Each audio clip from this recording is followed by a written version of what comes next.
Hello everyone, আসসালামু আলাইকুম। আজকে আমি আপনাদের সাথে দুইটি আলু এবং হাতের কাছে থাকা সামান্য কিছু উপকরণ দিয়ে একটি নাস্তা রেসিপি শেয়ার করব। আর এই নাস্তাটি খুবই অল্প উপকরণ এবং অল্প সময়ে তৈরি হয়ে যায়। এভাবে এই নাস্তাটি তৈরি করলে বাসার সবাই অনেক বেশি পছন্দ করবে। তাহলে আর দেরি না করে চলুন শুরু করা যাক। এই নাস্তাটি তৈরি করার জন্য এখানে আমি দুইটি বড় সাইজের আলু সিদ্ধ করে নিয়েছি।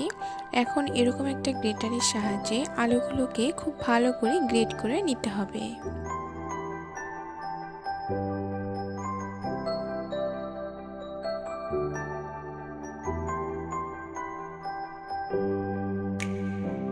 আলুগুলো এখন গ্রেট করা হয়ে গিয়েছে। এখন এর মধ্যে কিছু মশলা অ্যাড করব। প্রথমেই দিয়ে দিচ্ছি স্বাদ মতো লবণ, আর দিয়ে দিচ্ছি হাফ চা চামচ লাল মরিচের গুঁড়ো, হাফ চা চামচ ভাজা জিরার গুঁড়ো, হাফ চা চামচ চাট মশলা, হাফ চা চামচ ধনিয়া গুঁড়ো। তারপর এর মধ্যে দিয়ে দিচ্ছি 1 কাপ পরিমাণে ময়দা। দিয়ে সবগুলো উপকরণ খুব ভালো মতো মিশিয়ে নিচ্ছি।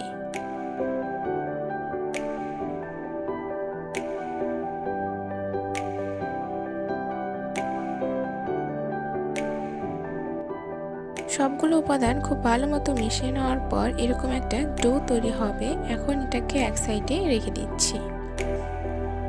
এরপর এখানে একটি ডিম নিয়ে নিচ্ছি আর কিছুটা ধনিয়া পাতা দিয়ে ডিমটাকে ফেটিয়ে নিচ্ছি।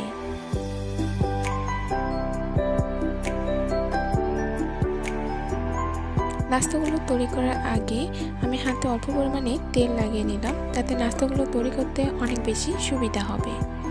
তো আমি অল্প পরিমাণে নিয়ে ঠিক এভাবে গোলাকার করে হাতের সাহায্যে একটু চ্যাপটা করে নিচ্ছি। সবগুলো নাস্তা আমি এভাবে তৈরি করে নিব।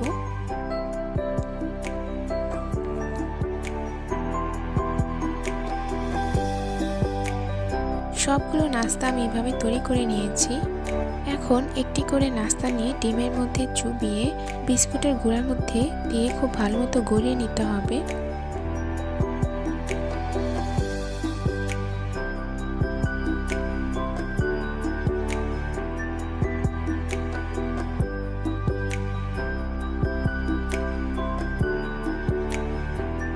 তারপর আমাদের লাগবে এরকম একটা ছাঁকনি। এই ছাঁকনির মধ্যে নিয়ে এভাবে চাপ দিলে দেখবেন সুন্দর একটা ডিজাইন তৈরি হবে। তো এভাবে আমি সবগুলো নাস্তা তৈরি করে নিচ্ছি। আপনারা এখানে বিস্কুটের গুঁড়ার পরিবর্তে ব্রেড ক্রামও ইউজ করতে পারেন।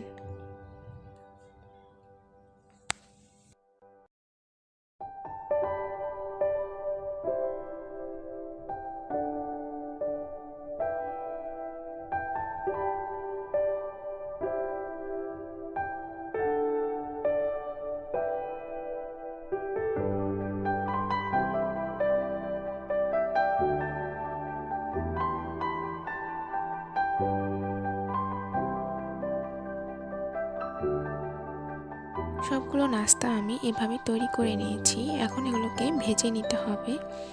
চুলায় আমি আগে থেকেই তেল গরম হতে দিয়েছি। এখন এই নাস্তাগুলোকে আমি এক এক করে দিয়ে দিব এবং নাস্তাগুলো গোল্ডেন ব্রাউন হওয়া পর্যন্ত ভেজে নিব।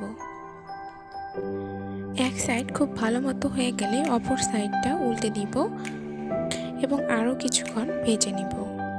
তো নাস্তাগুলো আমাদের এখন ভাজা হয়ে গিয়েছে। এখন এগুলোকে একটা টিস্যু পেপারের উপর উঠিয়ে নিচ্ছি। তারপর আপনাদেরকে পরিবেশন করে দেখাচ্ছি।